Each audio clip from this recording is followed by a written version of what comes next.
ये देखो जरा, स्क्रीन आपको क्लियरली विजिबल है? क्लियरली विजिबल है तो राइट हैंड खड़ा करो। ऑसिलेटर। ये क्या हो गया? ओके, सो इसका मतलब है बेटे, आज हमारा कैमरा और माइक दोनों बिल्कुल सही है। तुम्हें आगे बढ़ना चाहिए। शाबाश। आज हम एसएचएम को लास्ट डे दे रहे हैं और हमारी असाइनमेंट के सिर्फ ऑब्जेक्टिव टाइप क्वेश्चन बचे थे, एमसीक्यूज। ठीक है, उसको प्रैक्टिकली रेडी। ये किसका शाबाश। मोबाइल का? Everybody please be ready. I am reading the first question for my students.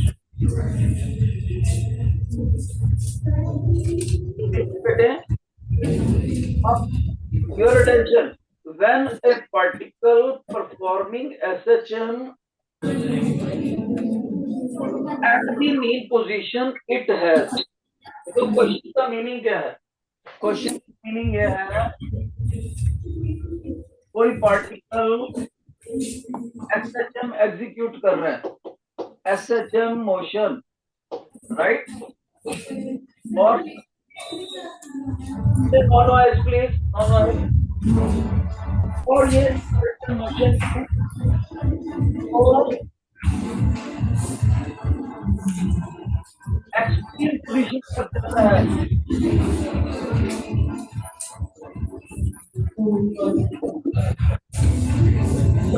अगर extreme position, position right side, position left side. सभी बच्चों को पता है। आवाज बहुत आ रही है, अरे माइक वाला ऑफ कर देना जरा।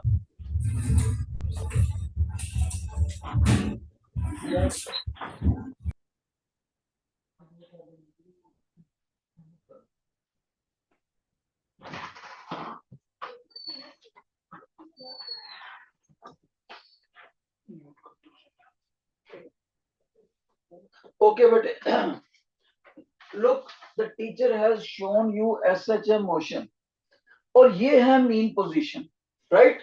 अब हमसे क्या पूछ रहा है बेटे? हमसे पूछ रहा है at mean position, at mean position acceleration. A option में एक्सेलरेशन भी मैक्सिमम है, वेलोसिटी भी मैक्सिमम है, ये ए ऑप्शन है। बी ऑप्शन में बोल रहे हैं एक्सेलरेशन मिनिमम है, वेलोसिटी मैक्सिमम। सी ऑप्शन में बोल रहे हैं एक्सेलरेशन मैक्सिमम है, वेलोसिटी मिनिमम है। और डी ऑप्शन में बोल रहे हैं एक्सेलरेशन मिनिमम है, वेलोसिटी मिनिमम है। तो हमें पूरी तरह से कंफ्यूज करने का कोशिश कर रहा है वो, राइट? लेकिन मेरे बच्चे कंफ्यूज नहीं होंगे, वो देखेंगे कि वेलोसिटी और एक्सेलरेशन के बारे में टीचर ने कोई फार्मूला करवाया, तभी उनको याद आता है कि टीचर ने वेलोसिटी का फार्मूला ये करवाया था। सॉरी बच्चे, ये वाला velocity at any moment when displacement is given। अब उनको बताया कि क्योंकि मीन पोजीशन पर बात हो रही है और मीन पोजीशन पर तो डिस्प्लेसमेंट होता ही नहीं, y की वैल्यू 0 होती है।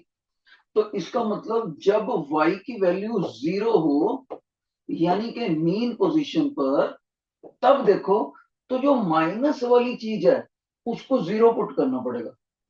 तो अंडर रूट के अंदर कोई ऐसी चीज जो माइनस कर रही है वो खुद 0 हो जाएगी। इसका मतलब अंडर रूट के अंदर वाली चीज मैक्सिमम होगी। अंडर रूट के अंदर वाली चीज मैक्सिमम हो चुकी है जब कुछ माइनस हो ही नहीं रहा। दैट मीन्स ए ओमेगा करके ये जो आंसर आ गया ये मैक्सिमम वेलोसिटी है। और वैसे भी हमें ये पता ही है कि बॉब जब मीन पोजीशन की तरफ आएगा बड़ी तेजी से बढ़ता जाएगा। इसका मतलब है वेलोसिटी मीन पोजीशन पर मैक्सिमम है। तो यानी जिसमें वेलोसिटी के मिनिमम ऑप्शन दे रखे हैं ये दोनों तो गलत हो गए, सी और डी, राइट। अब हमारे पास ए और बी में से एक ऑप्शन सही है। अब इसमें से कौन सा सही है ध्यान से देखते हैं। यानी हमें यह पता करना है मीन पोजीशन पर एक्सेलरेशन मैक्सिमम है या मिनिमम। तो हम इसको कैसे जजमेंट करते हैं, ध्यान से देखो। यहां से यहां तक मैं ओवरऑल एच हाइट मान लेता हूं, एच हाइट, ठीक है। एक्सट्रीम पोजीशन पर और मीन पोजीशन के विद रेफरेंस एच हाइट। अगर मैं इस एच हाइट के 3 पार्ट कर दूं अपने अंदाजे से, 3 बराबर के पार्ट, H1, H2 और H3,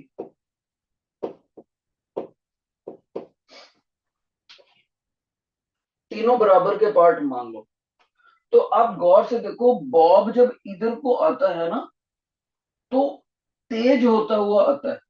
इसका मतलब है H1 को कवर करने के लिए जब वो नीचे को गिरेगा, H1 हाइट से गिरेगा, तो उसका टाइम फैक्टर मैक्सिमम होगा, टाइम ड्यूरेशन मैक्सिमम ले लेगा वो यहां पर। और जब H2 गिरेगा, बॉब और तेज हो चुका है। याद रहे टीचर ने तीनों हाइट्स का ड्रॉप बराबर लिया, ओवरऑल को H कर दिया। जब H2 हाइट गिरेगा तब टाइम इसके मुकाबले थोड़ा सा कम लगेगा, क्योंकि बॉब तेज हो रहा है, हाइट उतनी ही है। और जब H3 ड्रॉप होएगा तो टाइम फैक्टर सबसे कम लगेगा। और आप देखो बेटे, जब ये तीनों हाइट्स टीचर बराबर कह रहा है, इसका मतलब ये तीनों लॉस इन पोटेंशियल एनर्जी है। तो लॉस इन पोटेंशियल एनर्जी ये लास्ट वाले केस में कम से कम टाइम में अकर कर रहा है। क्लियर है। और एक्सेलरेशन क्या होता है बेटे, rate of change of velocity. इसका मतलब है बी पोजीशन पर यहां से हमें जजमेंट करनी चाहिए, मीन पोजीशन के ऊपर एक्सेलरेशन मिनिमम होता है। और याद रहे बॉब बिल्कुल स्ट्रेट लाइन में ऐसे नहीं गिरता, गुलाई में गिरता है, गुलाई में। Got it. तो इसका मतलब लास्ट वाले केस में जाते जाते loss in potential energy minimum होता है, टाइम ड्यूरेशन अगर बराबर करती जाए। इसका मतलब गेन इन काइनेटिक एनर्जी भी मिनिमम होएगा, law of conservation of energy. जब gain in kinetic energy minimum होएगा, और एक्सेलरेशन का फार्मूला क्या होता है, rate of increase in velocity. तो काइनेटिक एनर्जी में दो ही पैरामीटर होते हैं, मास या वेलोसिटी। तो गेन इन वेलोसिटी जब मिनिमम होएगा, अगर हम टाइम ड्यूरेशन, यहां भी टाइम ड्यूरेशन उतनी ले लें, यहां भी टाइम ड्यूरेशन उतनी ले लें, तो gain in minimum, gain in kinetic energy lowest part में मिनिमम होएगा। Got it. तो gain in kinetic energy minimum है, तो इसका मतलब गेन इन वेलोसिटी मिनिमम है। और एक्सेलरेशन की डेफिनेशन क्या होती है, rate of change of velocity. तो वेलोसिटी का चेंज मीन पोजीशन की तरफ आते आते कम होएगा अगर टाइम ड्यूरेशन बराबर ले लिया जाए। तो हमेशा याद रखना, मीन पोजीशन के ऊपर एक्सेलरेशन हमारा मिनिमम।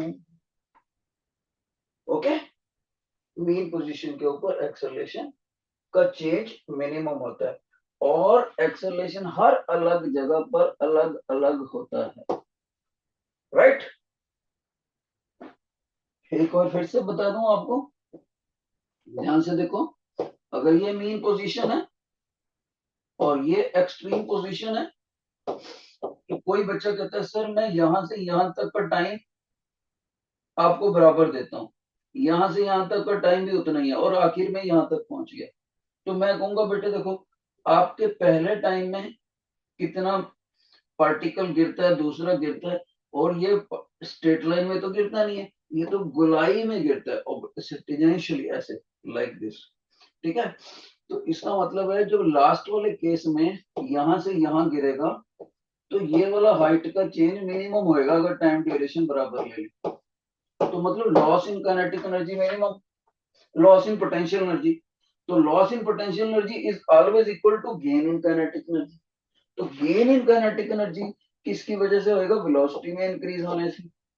क्योंकि काइनेटिक एनर्जी में दो ही पैरामीटर होते हैं, मास और वेलोसिटी।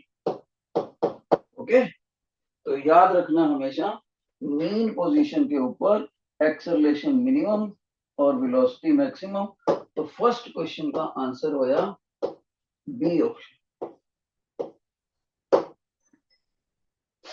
ये था हमारा फर्स्ट क्वेश्चन। अब हम सेकंड क्वेश्चन पे चलते हैं, इसका आंसर आप दोगे बेटे। क्वेश्चन नंबर सेकंड, शाबाश। The total energy of simple SHM oscillator is proportional to, कहता है जो टोटल एनर्जी है वो क्या फ्रीक्वेंसी के डायरेक्टली प्रोपोर्शनल है या वेलोसिटी के डायरेक्टली प्रोपोर्शनल है इक्विलिब्रियम पोजीशन पर, या स्क्वायर ऑफ एम्पलीट्यूड के डायरेक्टली प्रोपोर्शनल है, या total energy displacement equilibrium position पे उस पे मैक्स उसके डायरेक्टली प्रोपोर्शनल। ये चार ऑप्शन दे रखे हैं बेटे, ए बी सी डी। आपको कौन सा लगता है? जिन बच्चों को लगता है कि फर्स्ट ऑप्शन सही है वो एक फिंगर खड़ी करे अपनी, जिनको लगता है ये तो double finger, triple finger, four fingers. शाबाश, give your answer, give your answer. अंदाजे से पहले वाले बच्चे ने फोर फिंगर्स दिखाई, और कोई बच्चा?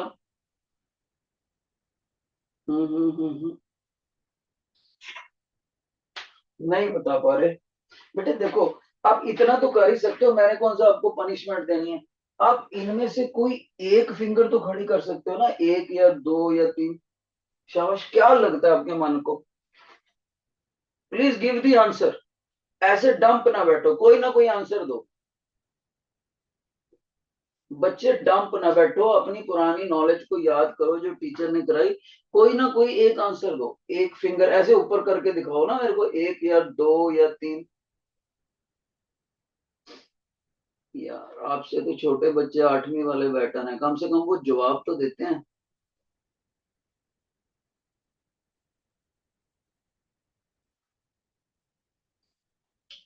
सैड है ये, सैड साइन है बच्चे। आपको टीचर ने काइनेटिक एनर्जी का भी फार्मूला कराया, पोटेंशियल का भी कराया और टोटल का भी कराया। क्या कराया था बच्चे? काइनेटिक एनर्जी का फार्मूला कराया था हाफ के वाई स्क्वायर। फार्मूले नहीं याद करोगे तो प्रॉब्लम हो जाएगी।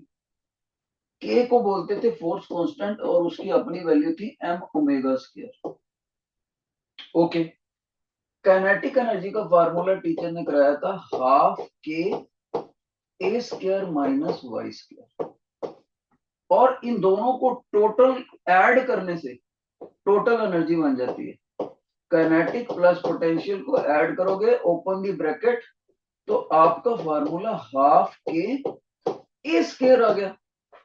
अब सभी बच्चे देखो, जब टोटल एनर्जी का formula half K A square आ गया और के कांस्टेंट होता है और हाफ भी कांस्टेंट होता है, इसका मतलब ये पूरी ब्रैकेट कांस्टेंट है। तो कांस्टेंट को प्रोपोर्शनलिटी से रिप्लेस किया जा सकता है। कांस्टेंट और इक्वल दोनों को हटाकर प्रोपोर्शनलिटी बनाई जा सकती है। तो आपने क्या देखा? टोटल एनर्जी एम्पलीट्यूड के स्क्वायर के डायरेक्टली प्रोपोर्शनल होगी। अब बताओ इसमें से कौन सी ऑप्शन सही है? Raise your fingers. ओ अब तो खड़ा कर दो, इसमें ए ऑप्शन सही है कि बी के सी के डी? कौन सी? रेज योर फिंगर, 3 या 4? सभी को खड़ा करना। ये पढ़िए, अब ये पढ़िए, ये पेन पढ़ा, ये पढ़ा वर्कशीट। जब तक आप इसका आंसर नहीं देते कि कौन सी, तब तक मैं आगे नहीं कराता। बताना पड़ेगा सभी को इंडिविजुअल।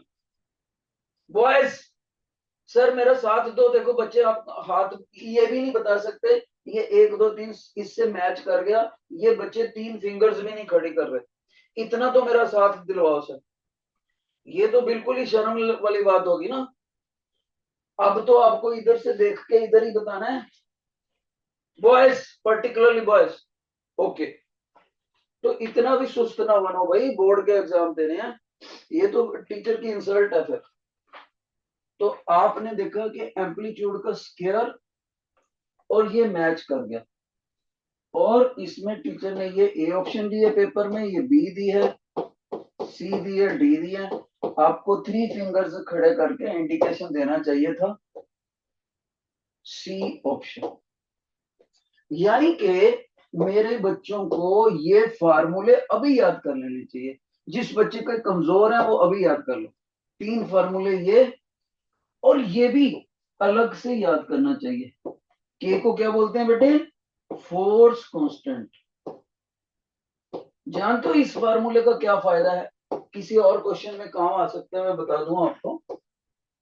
कभी कभी आपको फ्रीक्वेंसी पूछी होती है, तो फ्रीक्वेंसी निकालने के लिए आपको क्या करना पड़ता है, ध्यान से सुनो। सबसे पहले इस m को नीचे ले जाना पड़ेगा, तो force constant divided by mass of the SHM oscillator is equal to omega square आ गया। दोनों तरफ अंडर रूट ले लो, और ओमेगा का अंडर रूट लेते ही ओमेगा आ गया। सभी बच्चों को पता है ओमेगा खुद होता है angular frequency is equal to 2 pi into frequency. तो 2 पाई को नीचे ले जाओ।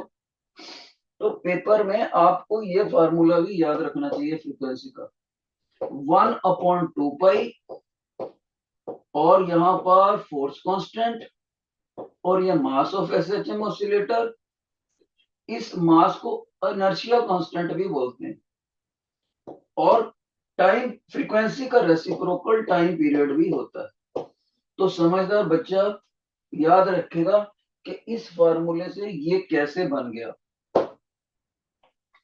ठीक है बेटे, ये जो मैंने नीचे व्हाइट कलर को छोड़कर जितना भी करवाया है, वो मैंने एडिशनल नॉलेज दी है, किसी और क्वेश्चन में काम आ सकती है। आपको पेपर में के भी दिया होगा, एम भी दिया होगा। और एक इंपॉर्टेंट बात, कभी आपको पेपर में पहचान स्टेटमेंट ना समझ आए तो कि के दिया हुआ है कि नहीं, तो आपने याद रखना उसकी यूनिट न्यूटन पर मीटर दी गई। पूरे एसएचएम के चैप्टर में के को छोड़कर कोई भी क्वांटिटी नहीं है जिसकी यूनिट न्यूटन पर मीटर, एक भी चीज नहीं है। इसका मतलब अगर आपने उसमें लिखा हुआ 10 न्यूटन पर मीटर, इसका मतलब वो के की वैल्यू दे रखी है 10। वो पेपर में ऐसे पहचान सकते हो आप।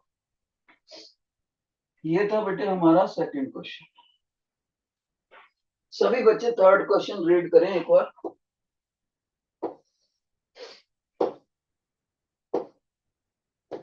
क्वेश्चन नंबर 3,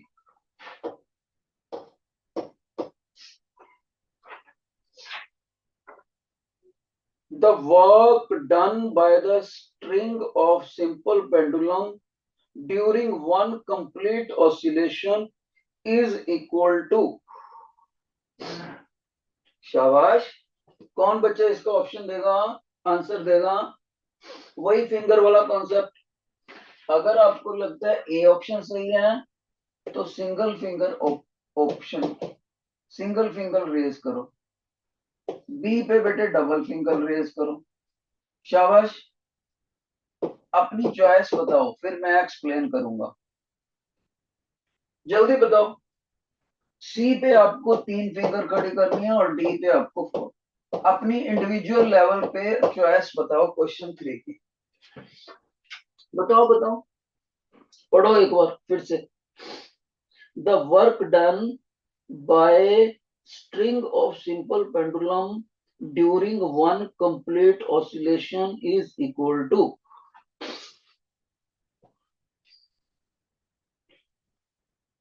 शाबाश बेटे, बोलना चाहिए। कोई तो बताओ। हाँ, एक बच्चा फोर्थ कह रहा है, ओके। और कोई फोर्थ कह रहे हैं, 2-3 बच्चे। 4 फिंगर खड़ी है सभी बच्चे। शाबाश, अब इसका एक्सप्लेनेशन समझते हैं। देखो बेटे, जब उसने सिंपल पेंडुलम में कंप्लीट ऑसिलेशन की बात करी है, तो सभी बच्चों को पता है मीन से एक्सट्रीम पोजीशन की तरफ जाएगी, from extreme position right to symmetrically extreme position left पे जाएगी बेटे, एक्सट्रीम पोजीशन लेफ्ट और back to the mean position. ये वन ऑसिलेशन होगी। तो पूरी वन ऑसिलेशन में डिस्प्लेसमेंट कितना हुआ, वाई, वाई कितना हुआ। तो समझदार बच्चा बोलेगा सर आपको पता है डिस्प्लेसमेंट को तो हम मीन पोजीशन से ही मेजर करते हैं। जैसे कि आपका ये मीन पोजीशन है और ये एक्सट्रीम पोजीशन है, मान लीजिए कभी हमारा एसएचएम ऑसिलेटर यहां पहुंचा हुआ है, तो आप बोलोगे सर ये वाला डिस्प्लेसमेंट होता है वाई, मीन पोजीशन से मापते हैं। चाहे बॉब दूर जा रहा हो या एक्सट्रीम पोजीशन से वापिस आ रहा हो या एक्सट्रीम पोजीशन की तरफ जा रहा हो, इमटेरियल। तो जहां पर बॉब है, एसएचएम ऑसिलेटर है, उसकी पोजीशन मीन पोजीशन से कितनी दूर है उसी को तो डिस्प्लेसमेंट बोलते हैं। तो आप कह रहे हो कि वन ऑसिलेशन कंप्लीट होने पर डिस्प्लेसमेंट बताओ, होएगी नहीं, यहीं से तो मापना है और यहीं पर बॉब आ गया पूरी वन ऑसिलेशन कंप्लीट करके, तो डिस्प्लेसमेंट हो गया सर 0। तो अब आप हमसे पूछ रहे हो वर्क डन, तो वर्क का स्टैंडर्ड फार्मूला तो आप गलत कर नहीं सकते, और वर्क का फार्मूला फोर्स इनटू डिस्प्लेसमेंट, और डिस्प्लेसमेंट मीन पोजीशन के हिसाब से अभी अभी आप 0 पुट कर दोगे, तो वर्क डन आपका 0 हो गया सर। तो जो बच्चे डी ऑप्शन सोच रहे थे उनका सही है। एक बार मेरे को हाथ खड़ा करके दिखाओ जिन बच्चों ने चाहे नहीं भी बताया लेकिन मन में ये सोच लिया था, please raise your hand, please raise your hand. मेरे को काउंट करना है बच्चे, 1 2 3 4 5 6 7 8। हाँ ठीक है, अच्छा नंबर है, शाबाश, गुड। शर्माया मत करो बेटे, ज्यादा से ज्यादा गलत ही हो जाता। आगे बढ़ते हैं मैडम, क्वेश्चन नंबर 4 पे आ जाओ बेटे। क्वेश्चन नंबर 4 पे फिर से अपनी चॉइस बताओ।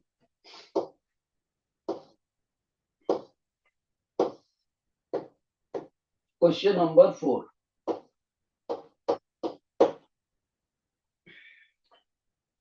a particle performing SHM motion starts from mean position. The phase of that particle is pi by 2. It has what? It has what? Maximum displacement, ये वगैरह वगैरह, जल्दी से बताओ। एक पार्टिकल मीन पोजीशन से अपना मोशन शुरू करता है, एसएचएम मोशन। जब उसका फेज पाई बाय 2 हो गया तो वो पार्टिकल का पोजीशन क्या है, मैक्सिमम डिस्प्लेसमेंट होएगी या मैक्सिमम वेलोसिटी होएगी या मैक्सिमम एनर्जी होएगी या मैक्सिमम काइनेटिक एनर्जी। आपकी क्या चॉइस है, ए बी सी डी। शाबाश, अपनी फिंगर्स सिलेक्ट करो। हाँ कुछ बच्चे बता रहे हैं, बेटे अच्छे से बताओ। एक तो ना वो आपके पीछे से विंडोज से लाइट आ रही है तो मेरे को अच्छे से आपका फिंगर भी नहीं दिखता।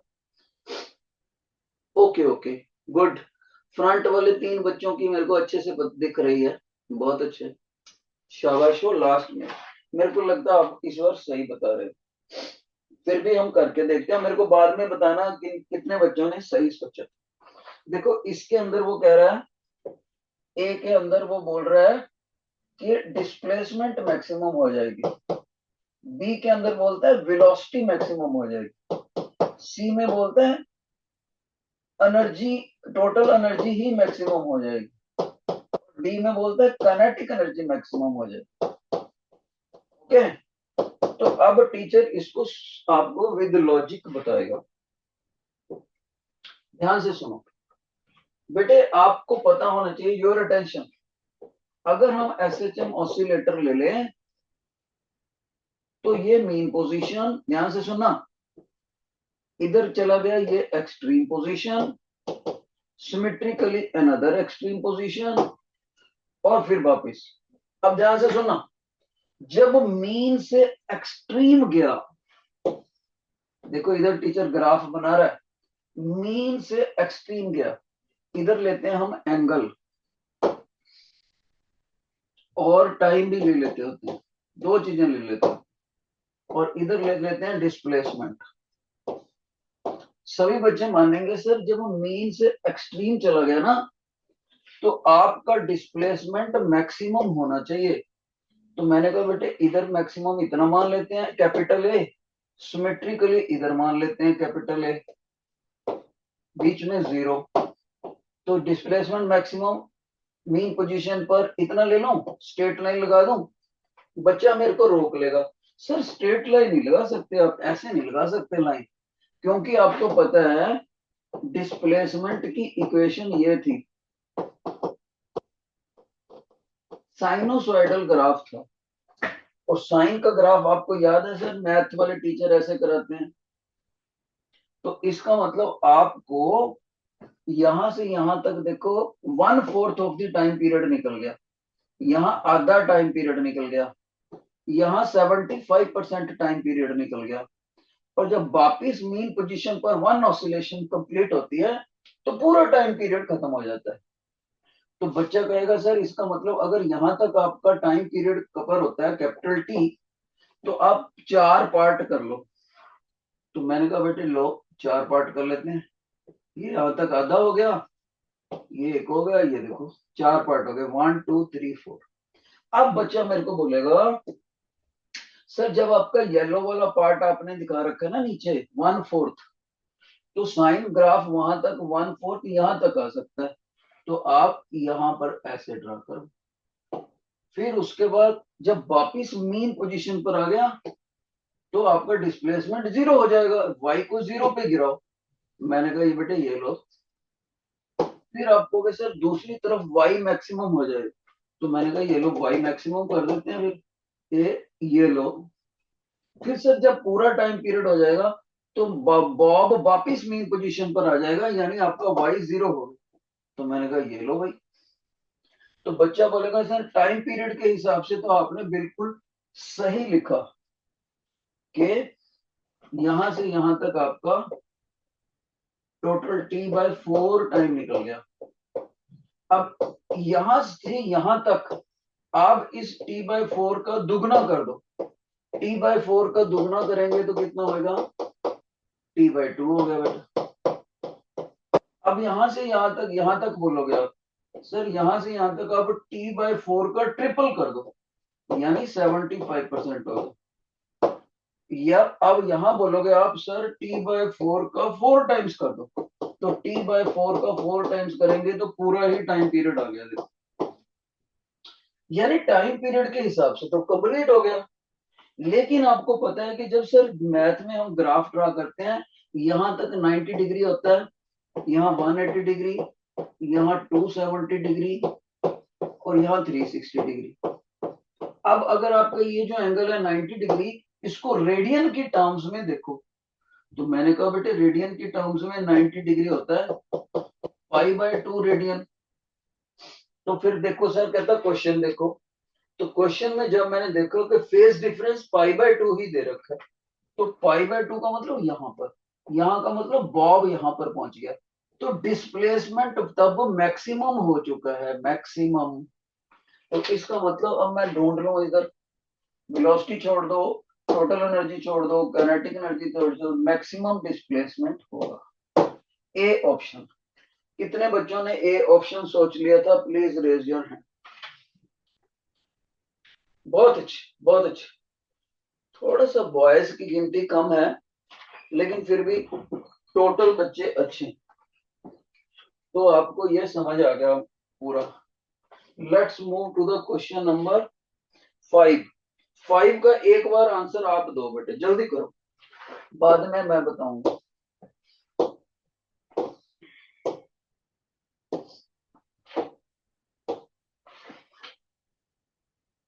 क्वेश्चन नंबर 5,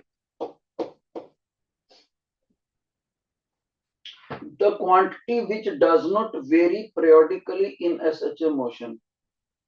कौन सी चीज है जो periodically वेरी नहीं करती। periodically वेरी कौन करता है, जो एक सर्टन टाइम इंटरवल के बाद अपने आप को रिपीट करे, उसको बोलते हैं periodic चेंज। बताओ बेटे फिफ्थ का ए के बी के सी के डी। जल्दी अपनी फिंगर्स बताओ, रेज योर फिंगर्स।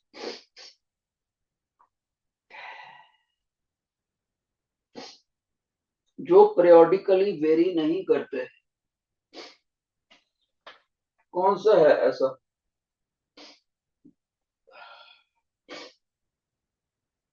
बताओ बताओ। बहुत अच्छे, लास्ट में ये दीवार वाली साइड पे पता लग गया मेरे को, शाबाश। डाउन बेटे डाउन, पता लग गया आपका। बहुत से बच्चों ने मेरे को लगता है सही जवाब दिया इस बार, और मैक्सिमम बच्चे आपकी क्लास में सी कह रहे हैं। तो मैं सोचता हूँ सी क्यों कहा, उसका लॉजिक देखते हैं। तो चार ऑप्शंस दे रखी हैं बेटे, डिस्प्लेसमेंट को दिया हुआ है, और दूसरी बात दी हुई है एक्सेलरेशन, तीसरी टोटल एनर्जी, फोर्थ वेलोसिटी। तो जब मैंने इन सभी को फार्मूले वाइज नोट करा, तो इस डिस्प्लेसमेंट के फार्मूले में टाइम आ रहा है, तो ये टाइम पर डिपेंडेंट है, इसमें पीरियोडिसिटी पॉसिबल है, क्योंकि पीरियोडिसिटी का मतलब repeating it after certain time interval. Acceleration के फार्मूले में भी टाइम फैक्टर आ रहा है, ये भी पीरियोडिकली वेरी कर सकते हैं। वेलोसिटी के फार्मूले में भी टाइम फैक्टर आ रहा है, ये भी पीरियोडिकली वेरी कर सकते हैं। लेकिन टोटल एनर्जी के फार्मूले में कहीं पर भी टाइम नहीं आ रहा। देखो, अगर कोई बच्चा कहता है सर के की भी फार्मूला लिखो, के का भी लिख देंगे तो एम ओमेगा स्केल, इसमें भी इंस्टेंटेनियस टाइम स्मॉल टी कहीं नहीं आ रहा। एक बच्चा कहता है नहीं सर ओमेगा का भी फार्मूला लिखो, तो ओमेगा का भी लिख देंगे तो 2 pi by capital T, total time period तो आ गया, लेकिन इंस्टेंटेनियस टाइम कहीं नहीं आया। और जब हम पेंडुलम का मोशन नोट करते हैं, तो आप देखो यहां से यहां तक डिस्प्लेसमेंट मैक्सिमम, फिर वापिस हो गया जीरो हो गया, फिर मैक्सिमम, फिर जीरो हो गया, ऐसे ऐसे इसमें वेरिएशन है।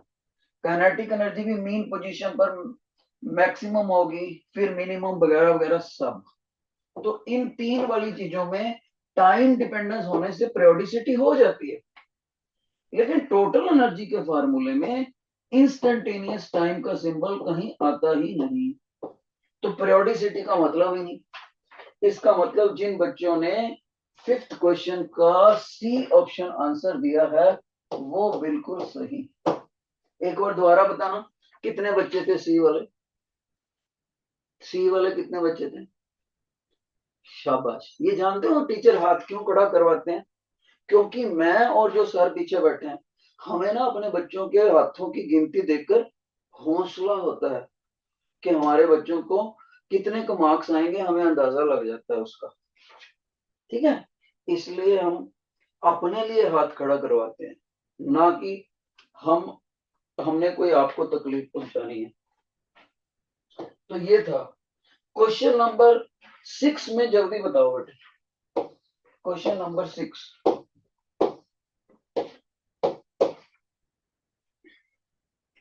clock A is based on the oscillation of the spring, clock B is based on the pendulum motion.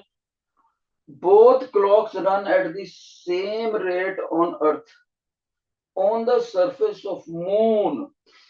कौन मून के ऊपर इनमें से क्या चीज हो जाएगी? देखो बेटे, मून के ऊपर जाकर जो एक क्लॉक है ना, एक क्लॉक जो कि स्प्रिंग बेस्ड है, वो तेज चलने लगेगा, यानी कंपैरेटिवली सिक्स्थ वाला जो है उसका ए ऑप्शन। क्यों? ध्यान से सुनो। जब मून के ऊपर हम गए तो पेंडुलम वाले क्लॉक का ये फार्मूला लगना है, पेंडुलम वाले क्लॉक का ये फार्मूला अब सभी बच्चों को पता है। मून की ग्रेविटी अर्थ की ग्रेविटी से 1/6 है, तो ग्रेविटी गिर गई तो टाइम पीरियड बढ़ गया। अब टाइम पीरियड बढ़ने से पेंडुलम क्लॉक स्लो हो जाएगा। कैसे? ध्यान से सुनो। जब टाइम पीरियड की वन ऑसिलेशन होती है, एक वन ऑसिलेशन, उसको पूरा करने के लिए जो टाइम लगता है उसको टाइम पीरियड बोलते हैं। और जो हमारा घरों में जो यहाँ अर्थ के ऊपर सेकंड्स क्लॉक होता है ना, सेकंड्स पेंडुलम क्लॉक, उसकी वन ऑसिलेशन ये वाली 2 सेकंड में पूरी होती है, 2 सेकंड में। ओके, इसका मतलब है अगर ये क्लॉक हो तो उसमें यहां से लेकर यहां तक ये सेकंड वाली सुई है, यहां से यहां तक 2 सेकंड पूरे करते एक टाइम पीरियड पूरा हो जाएगा, 2 सेकंड पूरे करते ही एक और टाइम पीरियड पूरा हो जाएगा। ठीक है, तो लेकिन मून के ऊपर ले जाते ही ग्रेविटी डाउन आ गई, देखो 1/6 होगी, तो टाइम पीरियड बढ़ गया। तो टाइम पीरियड बढ़ गया का मतलब है कि ये 2 सेकंड से ज्यादा हो गया, यानी घड़ी की सुई को यहां से यहां तक पहुंचने के लिए अब 2 सेकंड नहीं लगेंगे, ज्यादा लगेंगे। इसका मतलब हमारा क्लॉक की सुई स्लो होगी, तो जो पेंडुलम वाला क्लॉक है वो पीछे रह जाएगा, और जो स्प्रिंग वाला क्लॉक है वो आगे बढ़ जाएगा। स्प्रिंग वाला क्लॉक कंपैरेटिवली आगे हो गया, ए क्लॉक, पेंडुलम वाला क्लॉक बी पीछे चला गया। जिन बच्चों को ये समझ आ गया please raise your hand, please raise your hand जिनको ये समझ आ गया, शुक्र है। चलो चले सेवंथ क्वेश्चन पे, सेवंथ क्वेश्चन पे बेटे, एक बार खुद जवाब दो आप।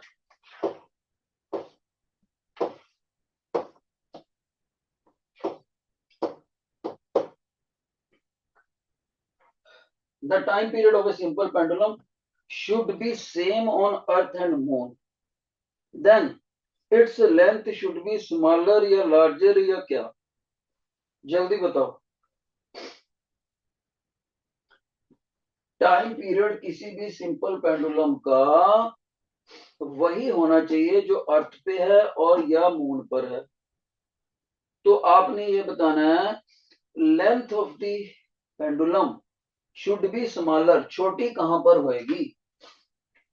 आप कहोगे सर देखो, अर्थ के ऊपर अगर आपका क्लॉक सही काम चल करता है ना, तो ये आपका 9.8 अर्थ के ऊपर, तब ये 2 सेकंड आता है।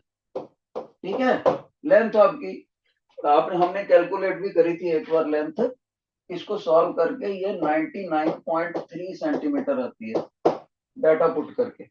ये कहां पर है, ऑन अर्थ। अब बच्चा कहेगा सर जब आप मून के ऊपर करोगे तो फार्मूला तो वही लगेगा, ये अर्थ पर था, ये मून के ऊपर, 2 pi length on the moon, gravity on the moon.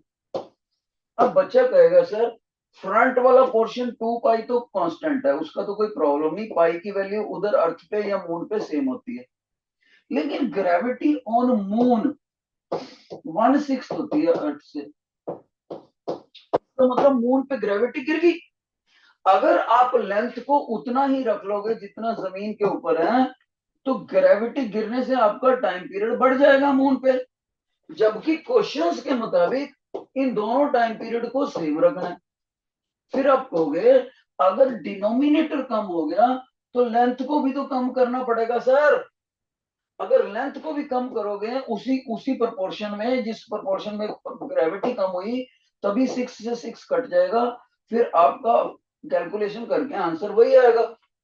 इसका मतलब है अगर same pendulum same time period रखना है तो मून के ऊपर जो पेंडुलम की लेंथ है वो छोटी होगी इन कंपैरिजन टू अर्थ के। जिन बच्चों को ये क्वेश्चन समझ आ गया please raise your hand, please raise your hand अगर आपको ये समझ आ गया। ओके गुड, इसका मतलब हो गया सेवंथ का आपको पता लग गया, बी ऑप्शन होगा, बी ऑप्शन। सभी बच्चे अगला क्वेश्चन खुद से करेंगे, जल्दी करो। 8th question, 8th question,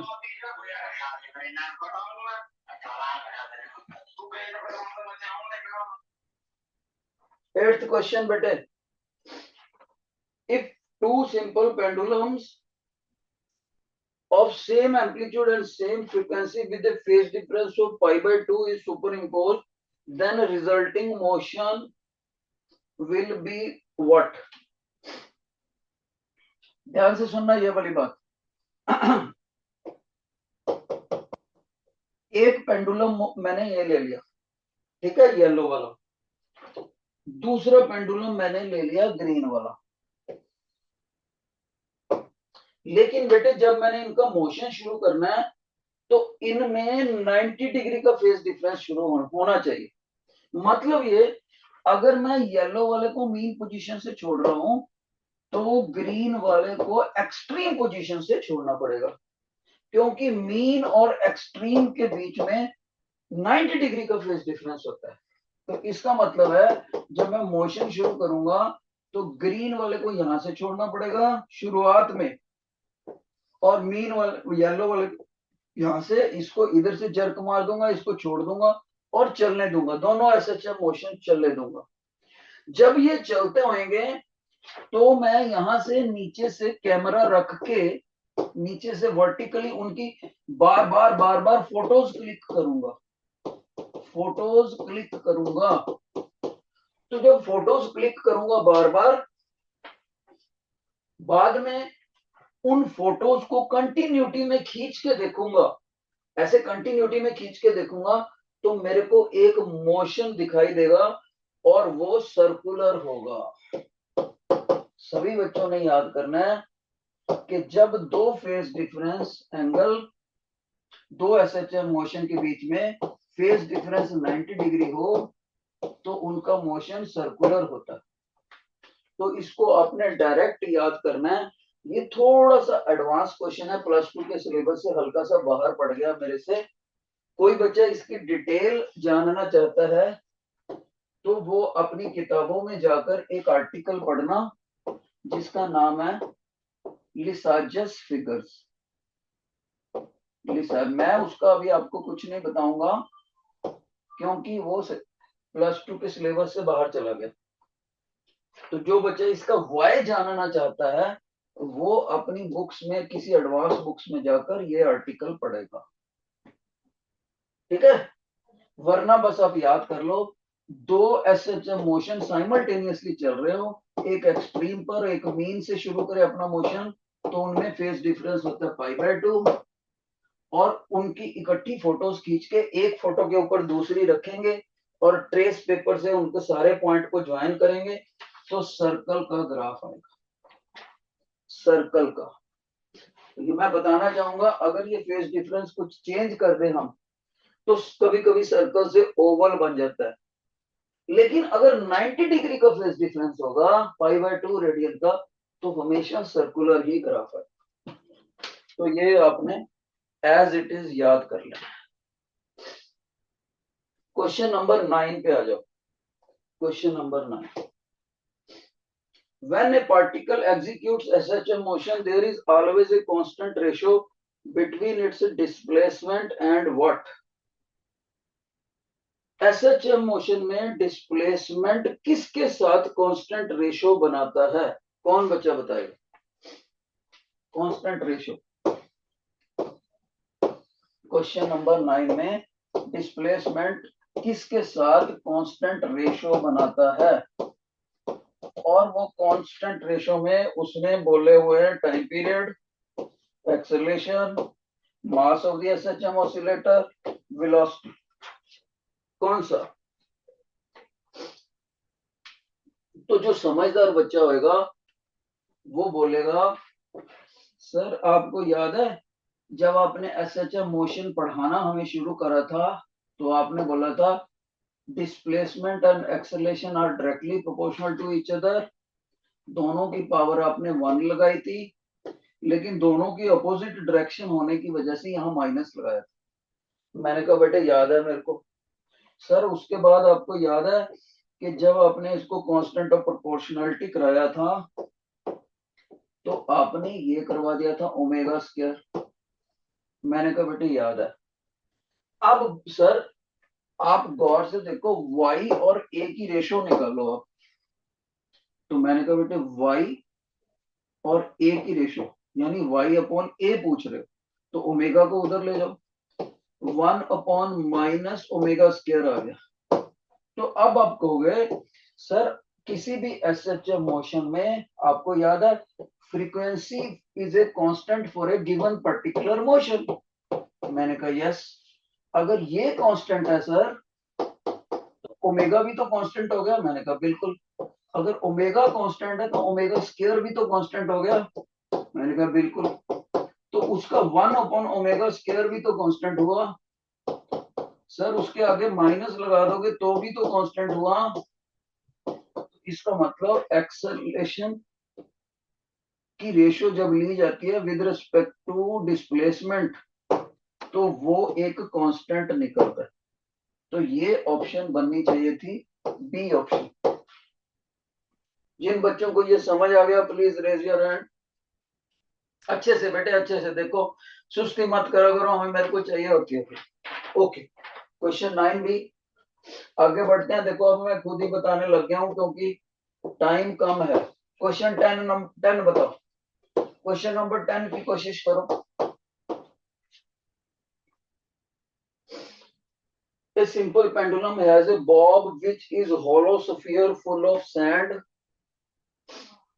oscillates with certain time period. If all the sand is drained out through the hole at its bottom, then time period increase decrease.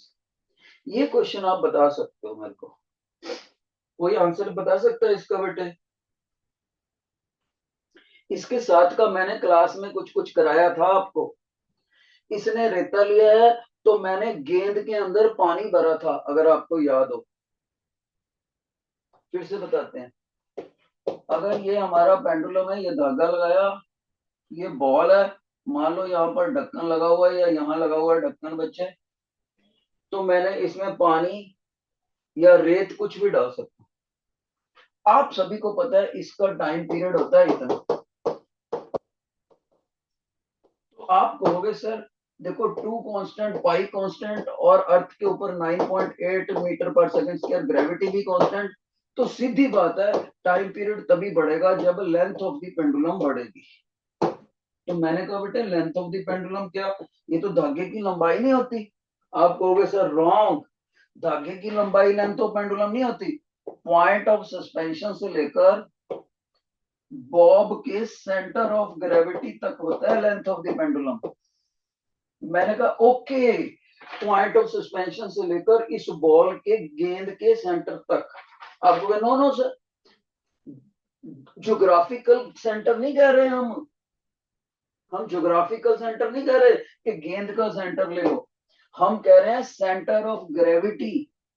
मैं कंफ्यूज हो गया कि ये क्या मतलब हुआ, ज्योग्राफिकल सेंटर भी तो वही हुआ। आप कहोगे नहीं सर, सेंटर ऑफ ग्रेविटी का डेफिनेशन होता है it is that point where weight of the body act.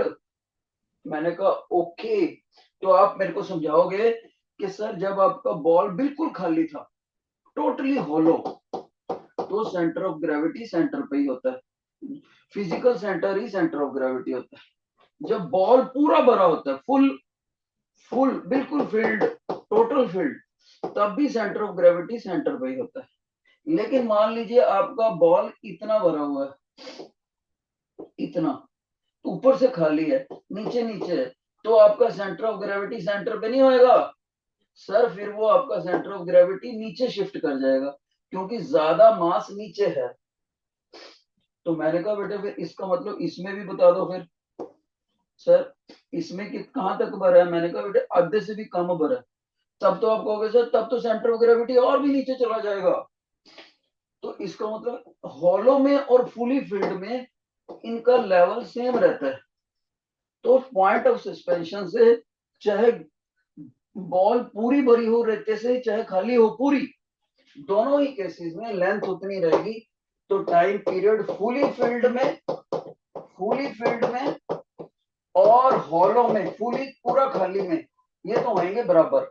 लेकिन जब आधे बचाधे भरे हुए होंगे, पार्शियली फील्ड हो जाएगा, तब टाइम पीरियड इन दोनों इस टी से ग्रेटर हो जाएगा जब पार्शियली फील्ड होएगा,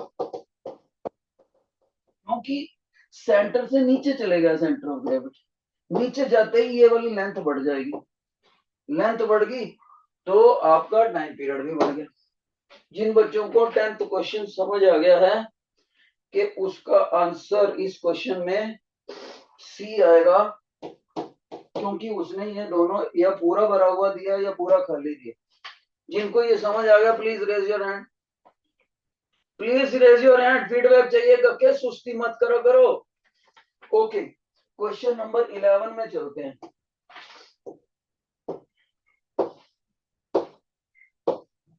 11 क्वेश्चन का आंसर दो, जल्दी बताओ।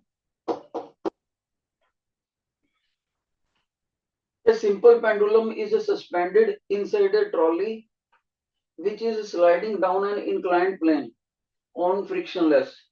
It oscillates. The mean position of that pendulum will be what? Mean position उस पेंडुलम की क्या होगी?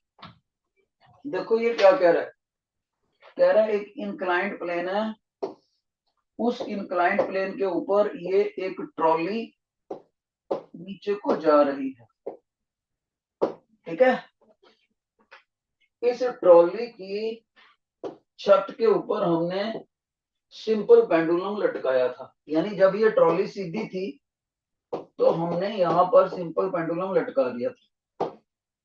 अब ये ट्रॉली नीचे को भी आ रही है, तो वो कहता है जी आप जब ये बॉब अपनी मीन पोजीशन पर होगा तब उसका जो धागा होएगा ना, ये क्या वो वर्टिकल होएगा, क्या वो हॉरिजॉन्टल होएगा, क्या वो इंक्लाइंड प्लेन के परपेंडिकुलर होएगा, क्या इंक्लाइंड प्लेन के पैरेलल होएगा। A option, B option, C option, D option. कौन बच्चा इसका जवाब देगा? शाबाश। जब ये नीचे को आएगी ट्रॉली तो ये वाला जो धागा है वर्टिकल, इस केस में वो धागा ऐसे होएगा कि एग्जैक्टली ऐसे होएगा हॉरिजॉन्टल, के इस इंक्लाइंड प्लेन के परपेंडिकुलर होएगा, या ऐसे हो जाएगा धागा। शाबाश। What is your choice? What is your choice? कुछ बच्चे ए कंडीशन कह रहे हैं।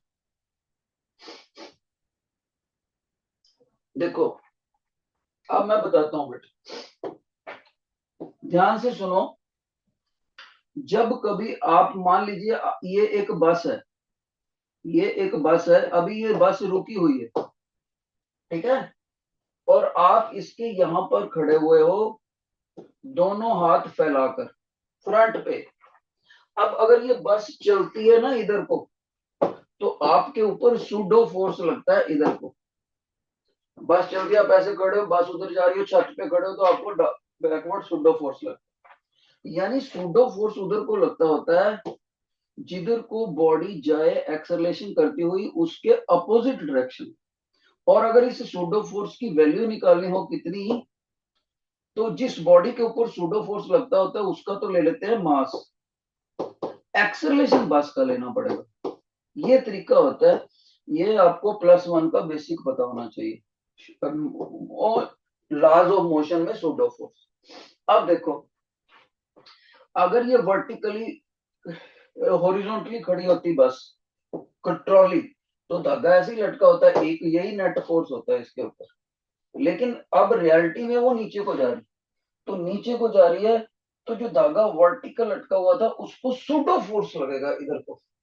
तो सूडो फोर्स, यही बस वाले केस के एग्जांपल, तो सूडो फोर्स लगने से धागा ऐसे नहीं लटकेगा, वो ऐसे लटकेगा। That means C option correct है, ठीक है। तो जिन बच्चों को ये क्वेश्चन समझ आ गया please raise your hand, please raise your hand. Pseudo force को याद रखना है, जिस बॉडी के ऊपर सूडो फोर्स निकालना है उसका मास लेना होता है, और जो मोशन लेके जा रही है उसका एक्सेलरेशन। यानी अगर इस बॉब के ऊपर सूडो फोर्स निकालना है जो इधर को लगेगा, तो बॉब का मास लेना पड़ेगा और इस ट्रॉली के डाउनवर्ड एक्सेलरेशन से मल्टीप्लाई करना पड़ेगा। उतने सूडो फोर्स से इस वर्टिकल लटके हुए पेंडुलम को उधर को फोर्स लगेगा, तो वो वर्टिकल ना रह के ऐसे इंक्लाइंड प्लेन में हो जाएगा। यानी कि इंक्लाइंड प्लेन के ऊपर ऐसे एंगल बनाएगा। Got it? सो इसका 11th क्वेश्चन का सी ऑप्शन। चलो बेटे आगे बढ़ते हैं। Question number 12। 12 का आंसर बताओ जल्दी। Simple pendulum oscillate with certain frequency in a stationary lift. If the lift is in motion, its frequency would increase, decrease क्या? शाबाश। Frequency if the lift is in motion, तो answer में क्या दे रखा है? Lift moves up with acceleration. Decreases तो उसने अच्छा फ्रीक्वेंसी को खुद ही डिक्रीज कर दिया। कहता मैंने फ्रीक्वेंसी को डिक्रीज कर दिया। अब मेरे को बताओ लिफ्ट जो है वो किधर को कैसे जा रही? क्या क्या ऑप्शन है? कहता लिफ्ट जो है वो ऊपर को जा रही है। लिफ्ट ऊपर को जा रही है, एक्सेलरेशन उसका कांस्टेंट है। A option. कहता लिफ्ट नीचे को आ रही है, एक्सेलरेशन कांस्टेंट है। कहता लिफ्ट ऊपर या नीचे किसी को भी तरफ को मूव कर सकती है, लेकिन उसका एक्सेलरेशन है ही नहीं, यूनिफॉर्म वेलोसिटी है। वेलोसिटी जब कांस्टेंट होती है तो एक्सेलरेशन जीरो होता है। और फोर्थ में कह रहा है एनी ऑफ दीज, तो फोर्थ ऑप्शन तो ऐसे जबरदस्ती बना रखा है इसमें। अब देखो योर अटेंशन बेटे, 12th क्वेश्चन का बी ऑप्शन है। बी ऑप्शन बताऊं क्यों? सुनो ध्यान से। अगर ये लिफ्ट नीचे को आ रही है, ध्यान से सुनो, लिफ्ट अगर नीचे को आ रही है तो जो इसके अंदर बॉब लगा हुआ है उसको नीचे को आ रही है तो उस बॉब के ऊपर ग्रेविटी, नेट ग्रेविटी 9.8 नहीं होगी, बल्कि वो ग्रेविटी होगी 9.8 माइनस डाउनवर्ड एक्सेलरेशन। जब नीचे को आए तो डाउनवर्ड एक्सेलरेशन को माइनस करना था। अगर ये लिफ्ट ऊपर जा रही होती तो प्लस करते। तो पहले मैंने मान लेता हूं चलो नीचे को आ रही, ओके।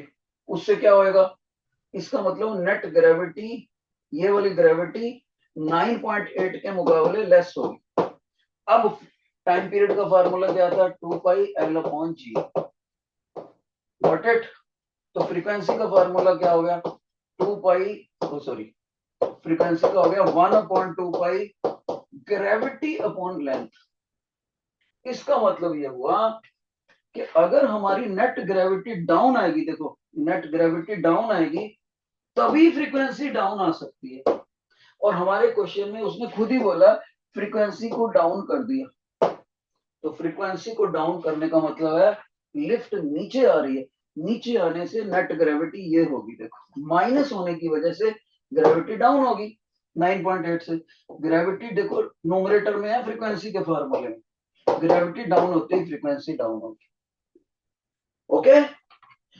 अगर ये लिफ्ट को ऊपर को खींचते, ऊपर को, तो नेट ग्रेविटी होती इतनी, ए प्लस ऊपर को जाने वाला एक्सेलरेशन, तो ये होता ऊपर को। लेकिन उस केस में ग्रेविटी बढ़ गई होती, फ्रीक्वेंसी बढ़ गई होती, लेकिन क्वेश्चन में उसने खुद ही बोला कि फ्रीक्वेंसी डिक्रीज होगी। इसका मतलब ये होता। कितने बच्चों को ये समझ आ गया? Raise your hand. ओके बेटे, लास्ट दो क्वेश्चन रह गए। Question number 13। The figure represents two SHM motion, parameter which है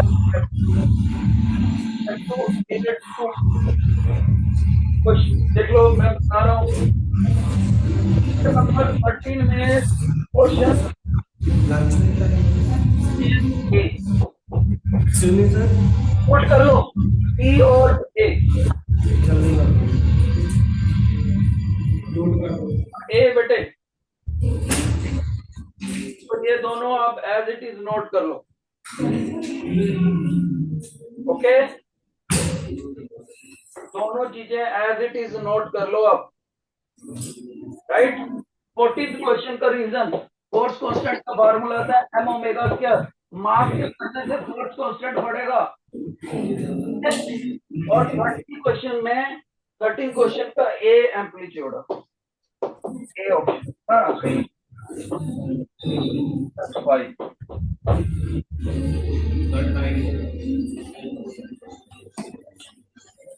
एक बात याद रखनी है, लास्ट बात कर रहा हूं आज की।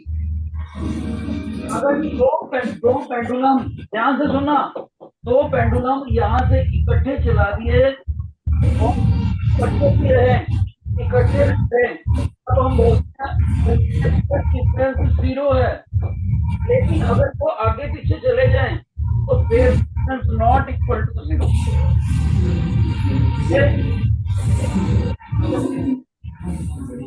और 14 क्वेश्चन पर